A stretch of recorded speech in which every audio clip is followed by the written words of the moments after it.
Son OK, image OK.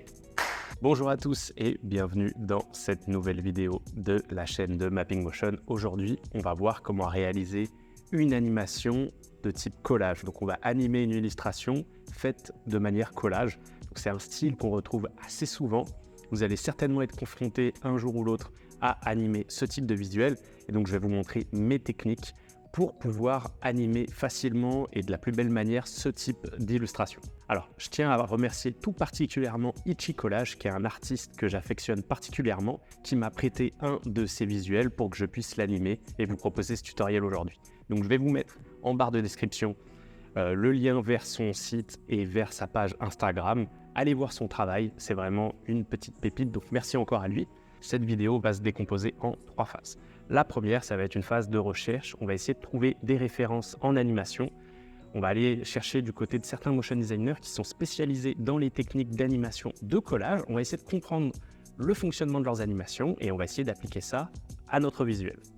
Dans un deuxième temps, on va aller sur Photoshop pour préparer notre illustration en vue de l'animer sur After Effects. Parce qu'en fait, il y a un gros travail à faire sur Photoshop avant d'aller sur After Effects. Il va falloir détourer les éléments, les isoler pour pouvoir les animer par la suite. Il va falloir aussi recréer pas mal d'éléments parce que si je veux faire bouger mes doigts ou si je veux faire bouger l'appareil photo de mon personnage, il va falloir que je recrée le bas du visage. Donc tout ça, je vais vous montrer ça. Donc je vais accélérer un petit peu la vidéo, mais je vais vous montrer comment faire et quels outils j'utilise sur Photoshop. Et donc dans une troisième phase, on va se retrouver sur After Effects.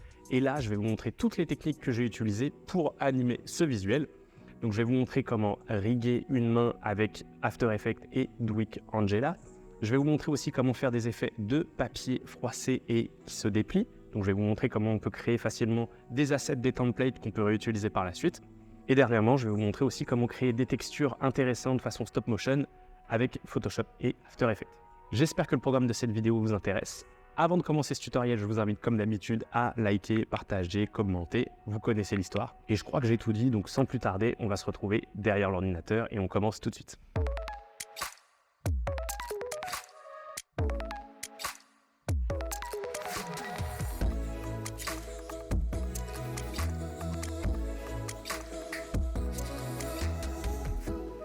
Alors voilà, la première étape, c'est de trouver des références en animation.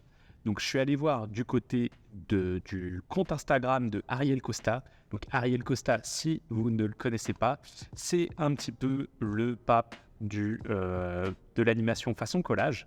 Même si bien sûr il ne l'a pas inventé, on va dire qu'il s'est vraiment spécialisé là-dedans et qu'en ce moment c'est vraiment un des plus gros représentants de ce style d'animation. Et justement, donc on va essayer de voir et de déceler un petit peu des choses qui sont récurrentes dans ces animations et on va voir comment on peut essayer d'intégrer ces éléments dans notre projet et dans nos animations. Donc on peut commencer par regarder un petit peu ce qu'il fait en animation de personnage, donc c'est vraiment un peu sa spécialité.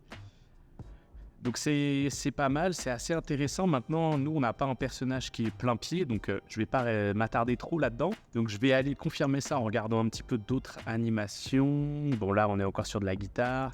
Tiens, c'est intéressant, une main, vu qu'on a une main dans notre visuel, donc ça peut être intéressant de regarder. Là, il est parti de photos et il a découpé, déformé le calque. Donc c'est pas mal, on a l'impression qu'il a d'abord filmé sa main, bien entendu, et qu'il est venu s'en servir de référence, mais pour animer, il a certainement découpé les photos, il a fait des screenshots.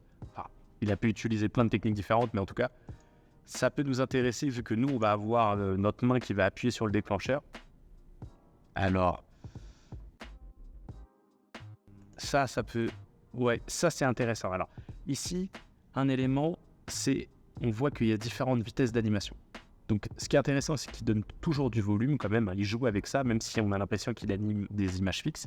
Mais là, en fait, à l'intérieur, on est sur de l'animation image par image, ou en tout cas avec le style d'image par image. Donc, en fait, on voit qu'il a dessiné quelques éléments.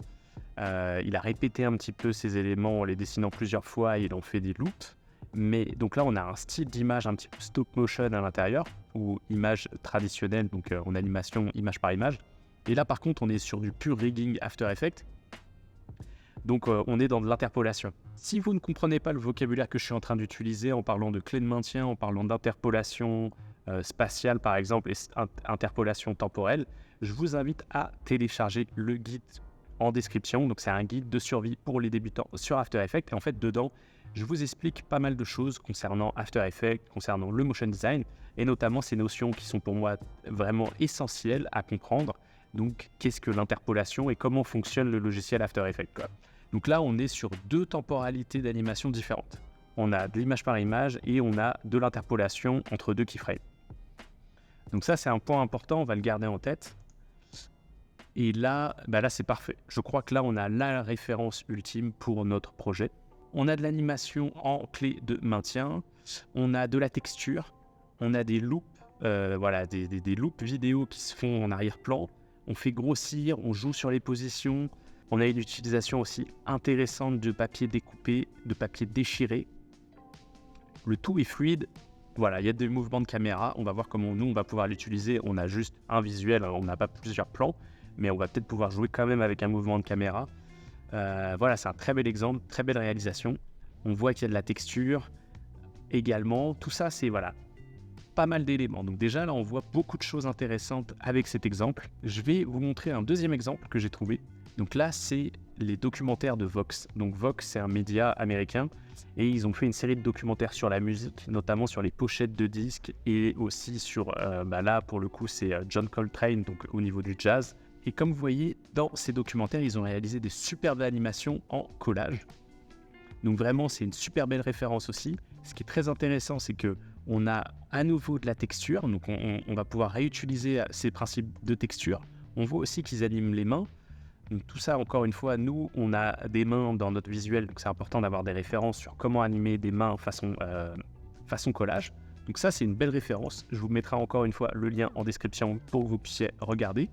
Et la troisième référence que je voulais vous montrer, c'est Cassos Bellos ou Cassos Bolos, je ne sais plus trop. C'est une série de documentaires Arte, encore une fois. Donc là, encore une fois, c'est du documentaire, mais cette fois-ci, c'est français et c'est chez Arte. Et là, voilà, je vous montre l'intro qui est vraiment super. Donc, il se passe plein de choses. Vraiment, mais à chaque fois, on a les principes de l'animation cartoon, donc avec des déformations, des étirements, des écrasements. Mais encore une fois, de la texture, des textures qui bougent, des clés de maintien, donc c'est toujours, on joue juste sur des positions, sur l'échelle aussi, et on va venir faire des loops. Donc voilà, encore une fois, on voit qu'il y a une récurrence sur ces techniques. Et voilà, encore une très belle proposition. Je vous mettrai également un lien en description. Et maintenant, on va essayer de faire un bilan sur tout ce qu'on a vu. Si je dois récapituler les points communs entre tous les différents exemples que l'on a pu observer, en premier lieu, je dirais qu'il y a une variation des images, du nombre d'images pour chaque animation. Donc au sein de la même scène, on va avoir des choses qui vont être animées avec des interpolations. Donc on va être sur du 30 images secondes ou 25 images secondes. Et sur d'autres, on va être vraiment sur du 4-5 images secondes. On va être sur des images presque stop motion ou frame by frame. En deuxième lieu, on a une utilisation des clés de maintien. Pour réaliser un petit peu cet effet stop motion que l'on peut voir dans ces animations, on va utiliser énormément de clés de maintien, qu'on appelle aussi les toggle keyframes, qui vont nous permettre comme ça de pouvoir en fait faire qu'il n'y ait aucune interpolation entre 2 clés d'animation. Troisième point essentiel que j'ai pu voir dans ces références, c'est le fait d'avoir créé des textures à partir de séquences d'images. Donc c'est un petit peu le même principe que du stop motion, sauf que là en fait ce qu'on va faire, c'est qu'on va se dessiner plusieurs textures et on va venir en faire des séquences d'images et on va mettre ça dans After Effects et on va faire des loops et des boucles vidéo de nos séquences d'images. C'est vraiment les 3 points clés qu'on va implémenter dans notre animation. Alors voilà, il est temps maintenant qu'on aille sur Photoshop et la première chose à faire, c'est de regarder comment se font les calques.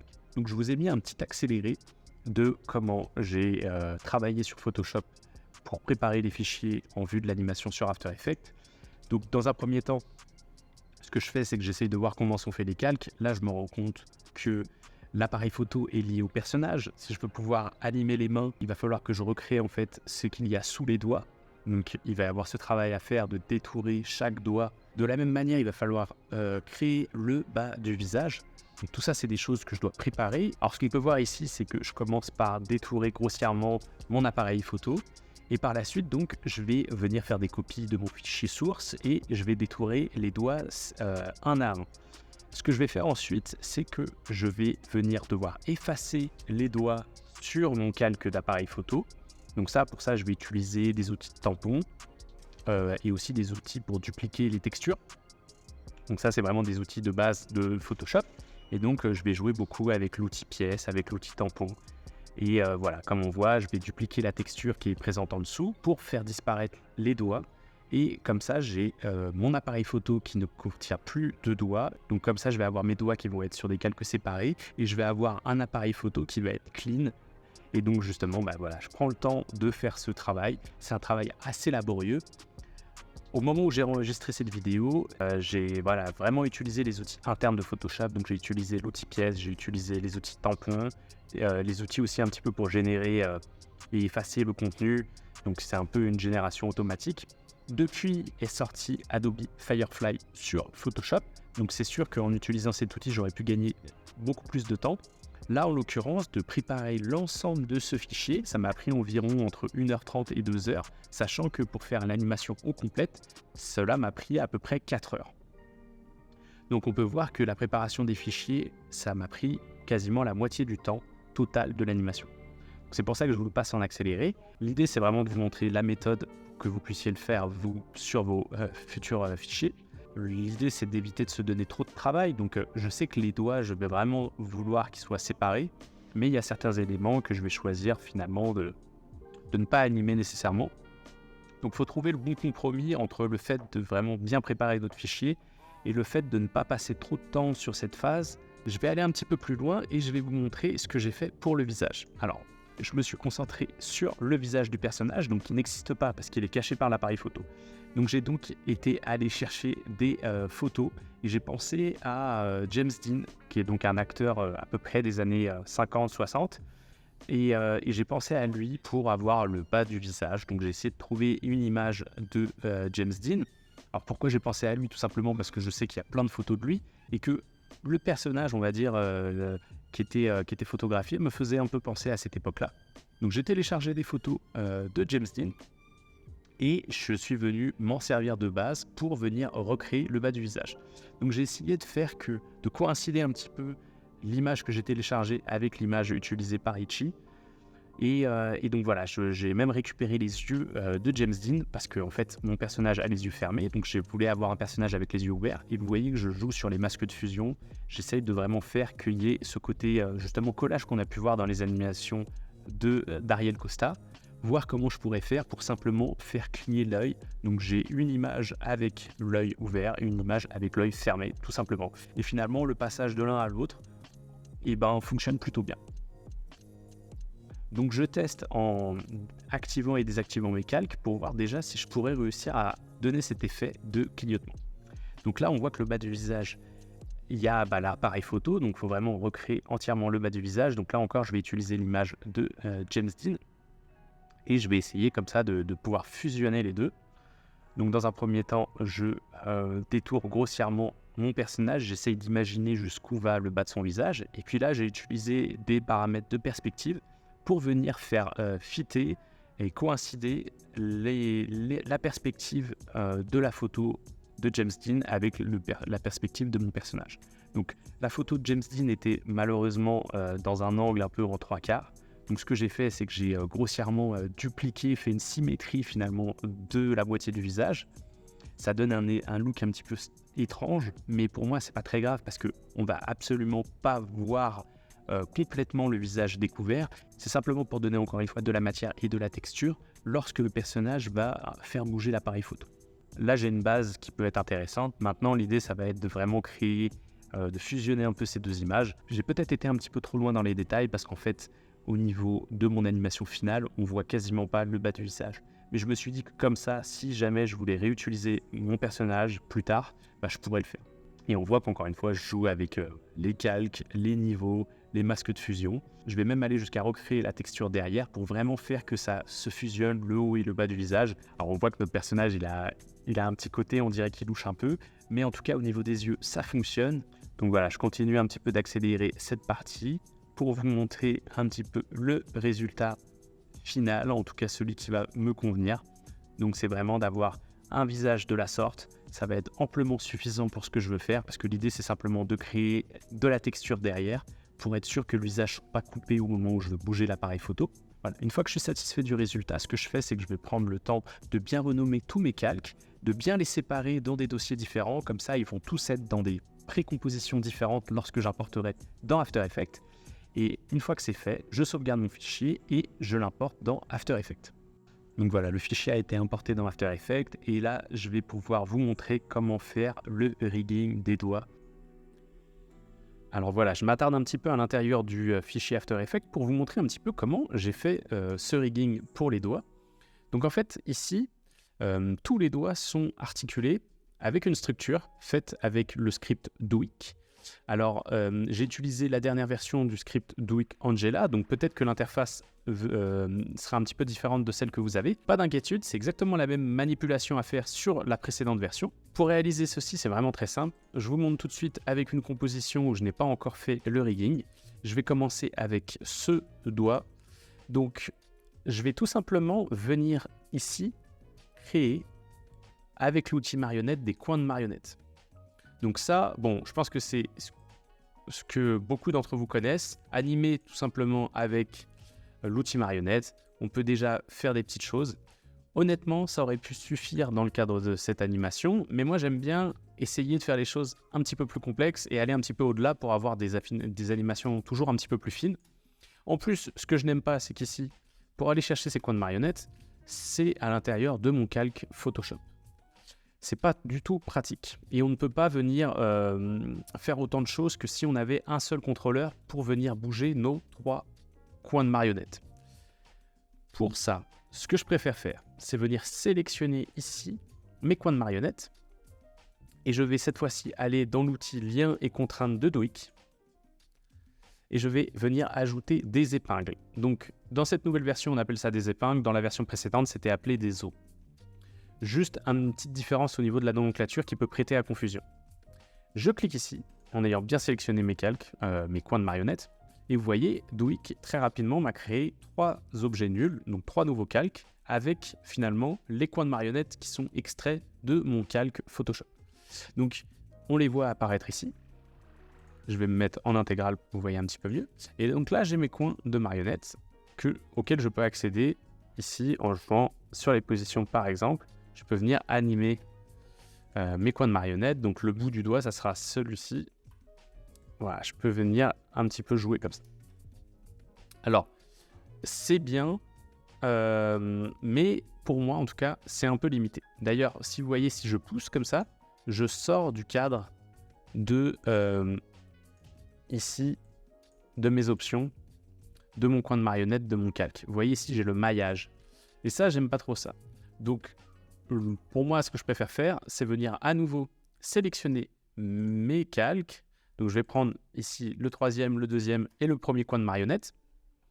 Et je vais aller cette fois-ci dans l'outil, dans ce panneau donc, de Duik, le panneau os, donc anciennement structure.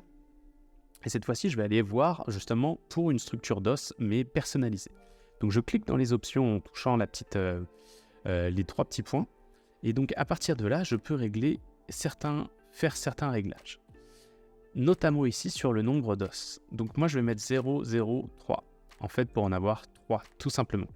Le nom du membre, est-ce que vraiment on en a besoin? Pas vraiment, on s'en fiche. Et ici, tout simplement, je peux valider en cliquant sur personnaliser. On laisse Duik faire sa magie. Et là, vous allez voir que automatiquement, ça nous a créé une structure qui colle parfaitement à nos points. Et ça, c'est très pratique parce qu'au moins, on est sûr qu'ils sont pile poil dessus. À partir de là, une dernière étape. Ce que je vais faire, c'est que je vais prendre donc mes os, bones, vous voyez, ils sont nommés ici. Et je vais venir, en fait, relier plutôt mes pins à mes bones. Donc, si vous ne voyez pas ici, vous pouvez afficher le contrôle des calques. C'est plus simple. Vous voyez peut-être pas vous sur votre écran, mais c'est un petit peu plus simple pour se rendre compte comme ça du contour de nos calques. Donc moi ce que je veux, c'est que cette pin là soit liée avec ce bone là. Donc c'est ce que je fais, je parente. Donc logiquement membre 2 avec membre 2 et coin marionnette avec membre 3. Voilà. Très rapidement, je sélectionne maintenant mes bones. Et là, je vais venir faire un auto-rig. Encore une fois, on laisse travailler Duik rapidement. Et il va nous créer donc ce contrôleur, ce magnifique contrôleur. Tous les autres calques que vous voyez ici, je vais tout simplement venir les masquer. Pareil, hop. Pareil pour les pins. Comme ceci. Je garde juste mon contrôleur et maintenant j'ai la main sur, sur mon calque. Et je peux venir comme ça faire mon animation. Pensez que si vous sortez ici, hop, si vous sortez du cadre du maillage, il faut dans ce cas-là revenir en arrière et venir augmenter le maillage comme ceci. En allant chercher ici dans Perso, vous pouvez ici régler le maillage, la densité de maillage et vous pouvez par exemple augmenter l'expansion. Hop. Voilà, c'est de cette manière que j'ai animé les doigts. Voilà, une fois que vous avez rigué tous vos doigts, là par exemple pour l'index, je voulais qu'il appuie sur le déclencheur de l'appareil photo, donc j'ai pu lui mettre des clés d'animation pour avoir une animation vraiment précise. Mais pour les autres doigts, pour donner un petit effet de mouvement, j'ai tout simplement mis une expression wiggle sur les positions de mes contrôleurs. Et vous voyez, j'ai mis vraiment juste une répétition d'une fois par seconde et simplement un déplacement de 10 pixels. Ça donne ce petit effet, ça marche plutôt bien. Voilà. C'était une petite astuce que je voulais vous montrer. On va maintenant enchaîner sur l'astuce concernant en fait le papier froissé. J'en profite qu'on parle de rigging sur After Effects pour vous parler de ma formation animateur 2D sur After Effects. Donc c'est une formation complète pour tous les motion designers qui voudraient en apprendre plus sur l'animation de personnages. C'est vraiment une formation où on va voir de A à Z tous les principes de base de l'animation, mais on va aller vraiment jusqu'à un niveau avancé pour pouvoir faire des riggings vraiment complexes, notamment avec Doik, pour pouvoir faire des cycles de marche, faire du lip sync, faire de la fausse 3D avec des rotations de tête. Voilà, c'est une formation complète et dense de plus d'une dizaine d'heures. Je vous mets un lien en description de cette vidéo. Si vous êtes intéressé, n'hésitez pas à m'envoyer un petit mail ou à me mettre un petit message pour justement pouvoir embarquer et suivre cette formation. Donc concernant l'apparition du papier froissé, en fait il s'agit simplement d'une séquence de photos de papier que j'ai réalisées et que j'ai mis bout à bout, tout simplement en les dépliant. Alors en fait j'avais déjà réalisé cette séquence dans le cadre de mon projet Inside Out. C'était un projet de projection mapping à Montréal.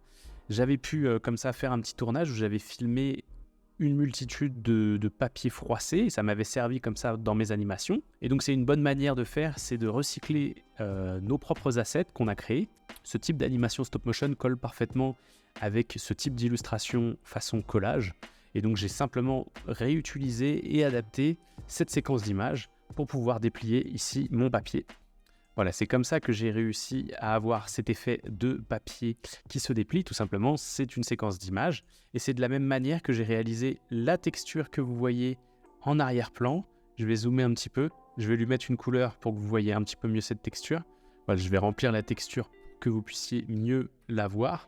Donc, c'est simplement une séquence d'images de brush faite sur Photoshop.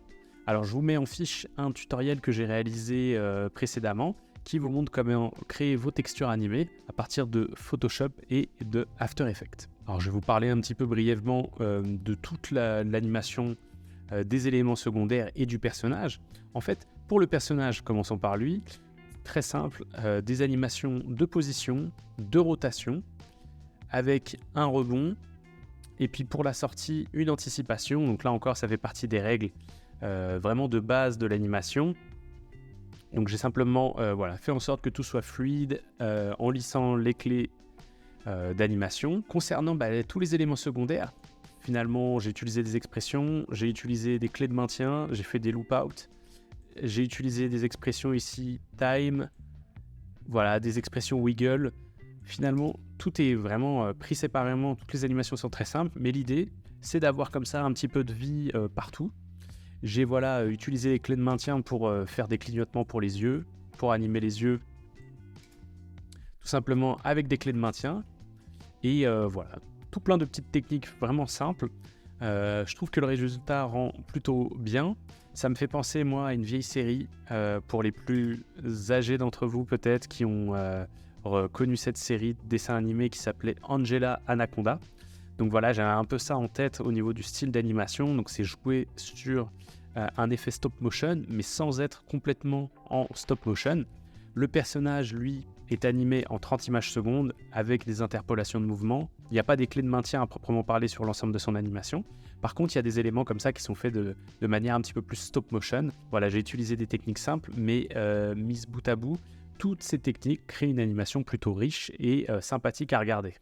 Merci à tous d'avoir regardé ce tutoriel. J'espère que vous avez appris 2-3 techniques par-ci par-là. Surtout, dites-le moi en commentaire. Dites-le moi aussi si ça vous intéresse ce type de contenu, donc faire un peu plus un mélange entre tutoriel et aussi enregistrement écran, comme j'ai pu vous proposer dans ce tutoriel. Donc surtout, dites-le moi si ça vous intéresse pour que j'en fasse plus dorénavant, que j'enregistre en fait les projets sur lesquels je travaille.